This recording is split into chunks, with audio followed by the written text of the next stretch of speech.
dito sa trading, marami tayong tools and indicators na ginagamit or pwedeng gamitin para mas masiguro natin na yung mga setup na ginagawa natin, solid yung signal na ma-produce niya. So dito ngayon, i-introduce ko kayo sa EMA. Ano yan? EMA is Exponential Moving Average. Very common na indicator yan na ginagamit din ng mga traders.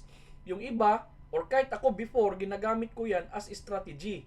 Pero dito, kaklaruin ko, hindi strategy ang purpose ko dito. Gagawin natin itong confluence. Confluence lang, hindi strategy. So, mapapakinabangan natin ito as confluence indicator, hindi as strategy.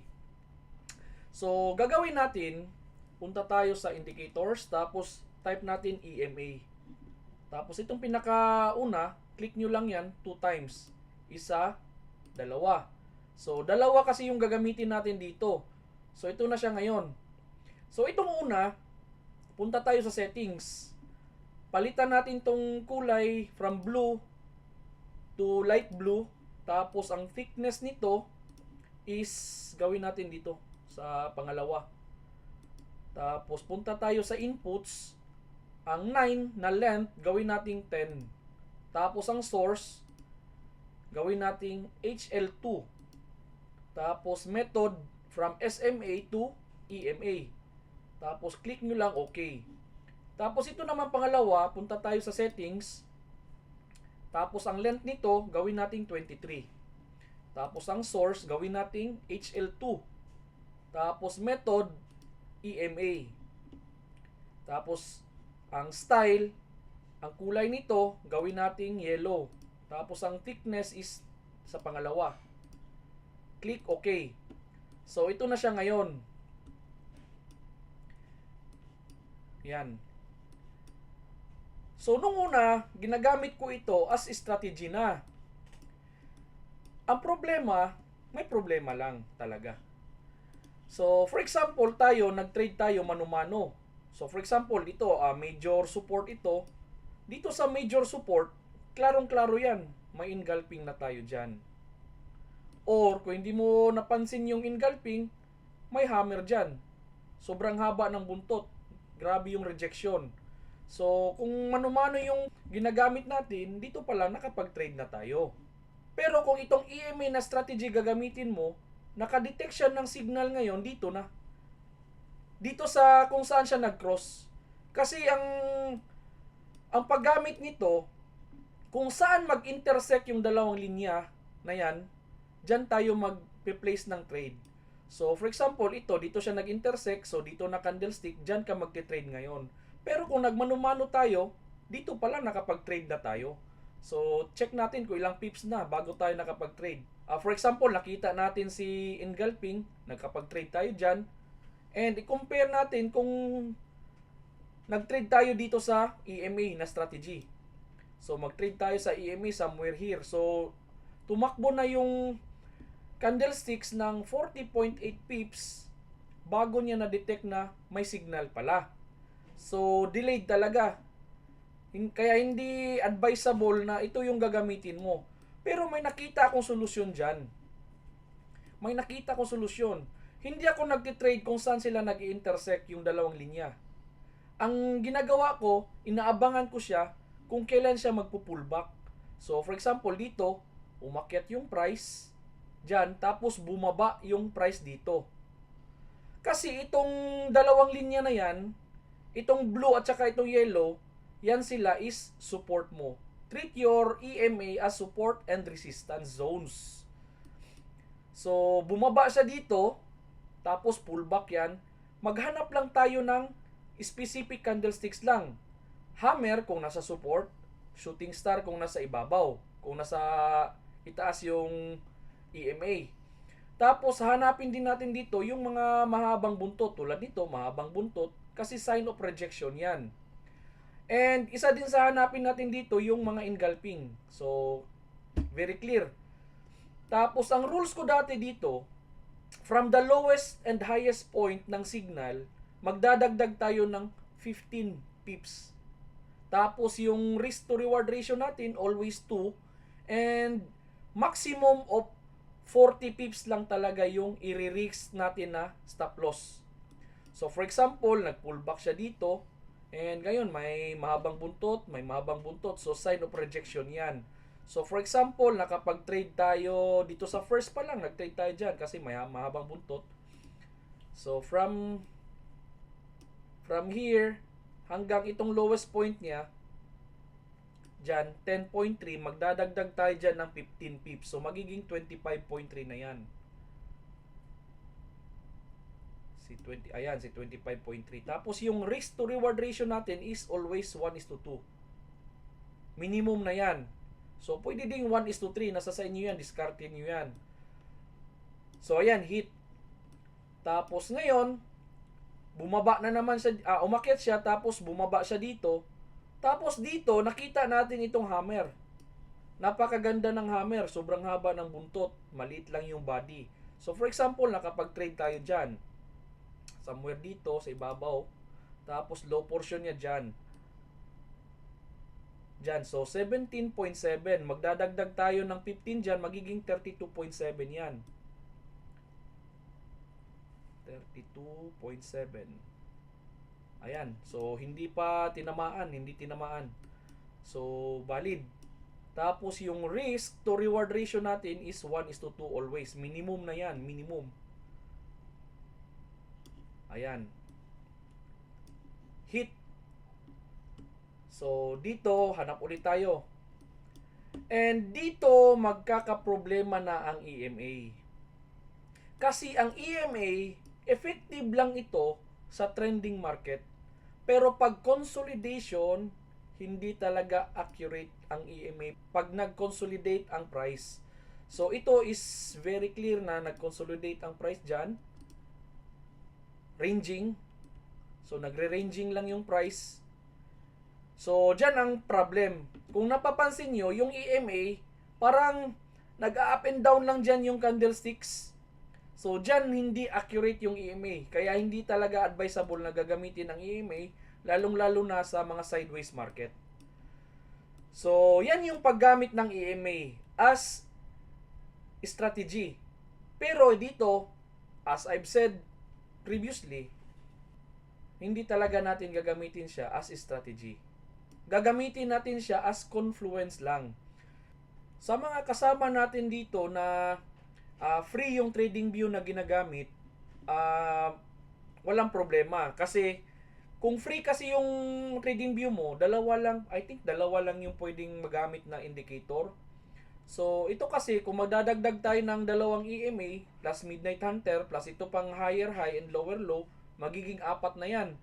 Pero walang problema kasi itong dalawang EMA, pwede nating isabay na lang dito sa Midnight Hunter. Ang gagawin natin dyan, i-show nyo yung Midnight Hunter nyo, punta tayo sa settings. Tapos, dito sa style, check natin si Fast MA and Slow MA.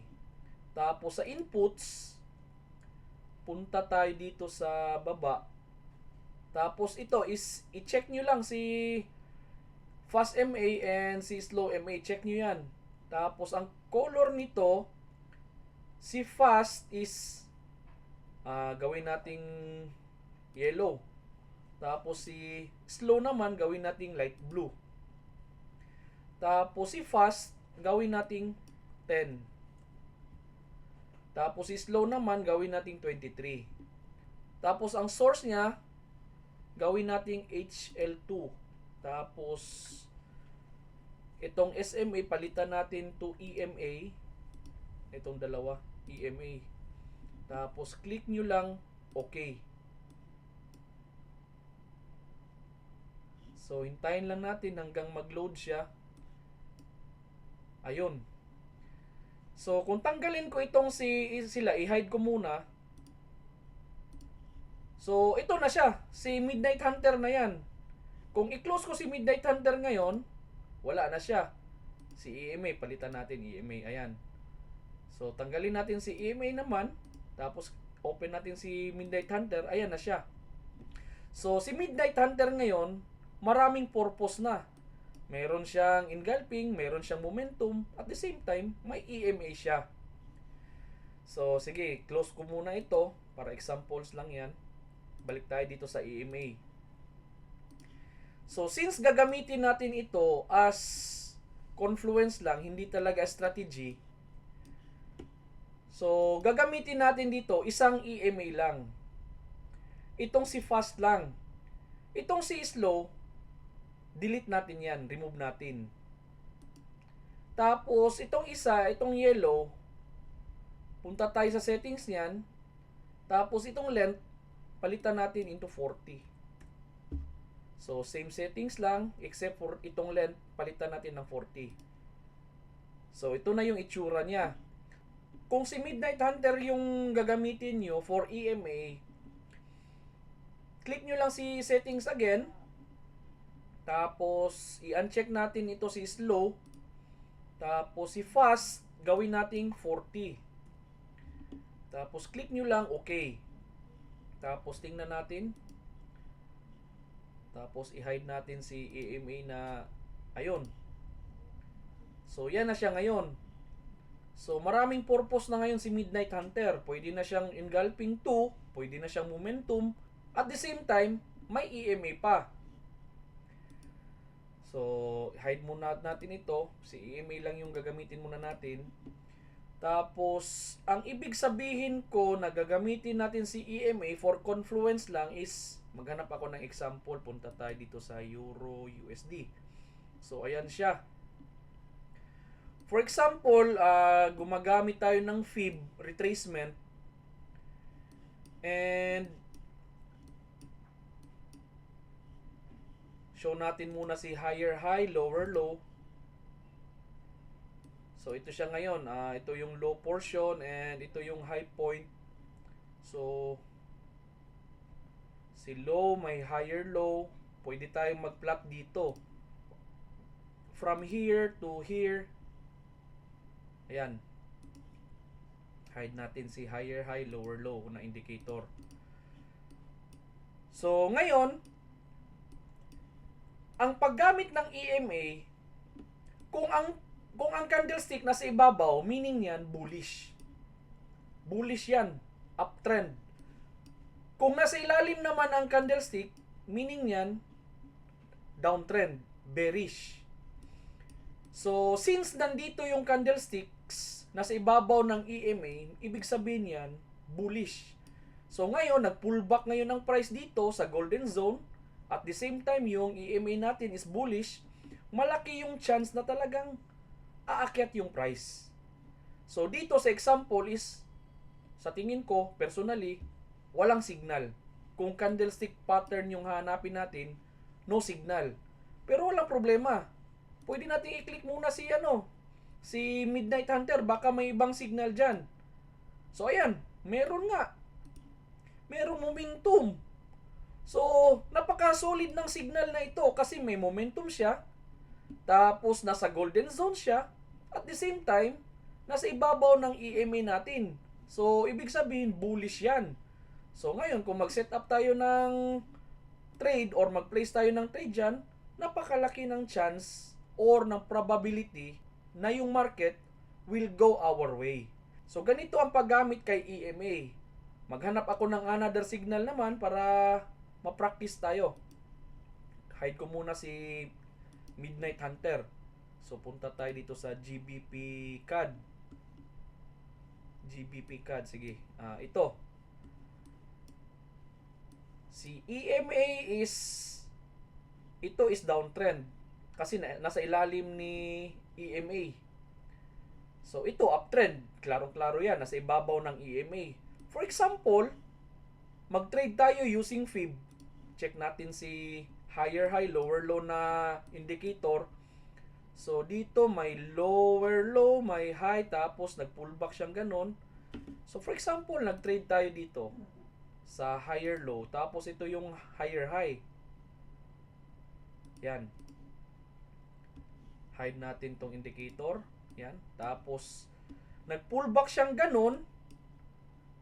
Tapos, nasa loob na siya ng golden zone at the same time, nasa ibabaw ng EMA. So, napaka-solid. Tapos dito, kung mano-mano yung gagamitin natin na na paghanap ng signal, for example, ito inverted hammer, pwede. Or magamit tayo ng indicator kung may ma-detect siya.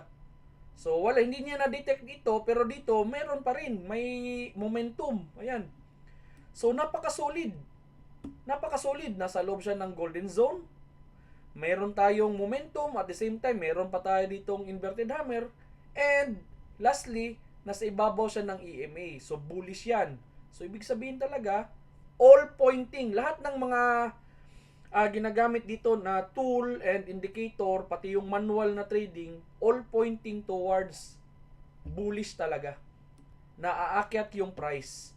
No reason na hindi natin i-take yan na na trade. So for example, ito naman, tanggalin natin ito. Tapos dito, for example, nag-trade tayo dyan. Tapos ito yung high point niya. So ganun pa rin. Wala tayong nakita na signal dito manually. Pero sa Midnight Hunter, meron siyang tatlong momentum. Tapos nasa loob ng golden zone. Tapos nasa ibabaw pa ng EMA. Kaya talagang no reason na hindi tayo mag-trade dyan. Mag-trade talaga tayo dyan. Napakarami ng signs or signals na tayo ay magbabay dyan. Kaya kung nag-buy ka dito, or kahit dito, magpa-profit talaga tayo. So maghanap ako ng example pa. Dito naman sa siguro USDJPY. So ito si USDJPY. Tanggalin muna natin si Midnight Hunter. Tapos on natin si higher high, lower low. Sige, so ngayon si EMA from uptrend, kasi ito nasa ibabaw siya ng EMA line. Ngayon bumaliktad na, nasa ilalim na siya ngayon ng EMA line. So maglagay tayo ng fib dito. For example, mag-trade tayo dito sa lower high hanggang sa lower low dyan. Tapos tanggalin natin si higher high, lower low na indicator. So ngayon bumaba yung price, umakyat siya, nag-pullback siya, and nasa loob na siya ngayon ng golden zone. Kung mano-mano yung pagtingin natin sa candlesticks for signal, medyo alanganin tayo, pero no problem. Click natin si Midnight Hunter, baka may ma-detect siya dyan. Ay marami nga. Ay mayroon talagang solid na signal dito, may engulfing, tapos may momentum pa. So momentum, engulfing to, momentum, napakaraming signal. Tapos nasa ilalim siya ng EMA, kaya talagang mag-place tayo dyan ng sell order. So ganito lang gawin yung EMA as confluence. Pero yung kung gagamitin nyo na as strategy, I highly suggest na pass lang muna. Huwag nyong gamitin. Gamitin nyo na lang ito sa other purpose. As confluence lang. So, hanggang dito lang yung video ko. I hope na makatulong ng malaki to sa pag-set up nyo ng mga solid trades. So, hanggang sa muli.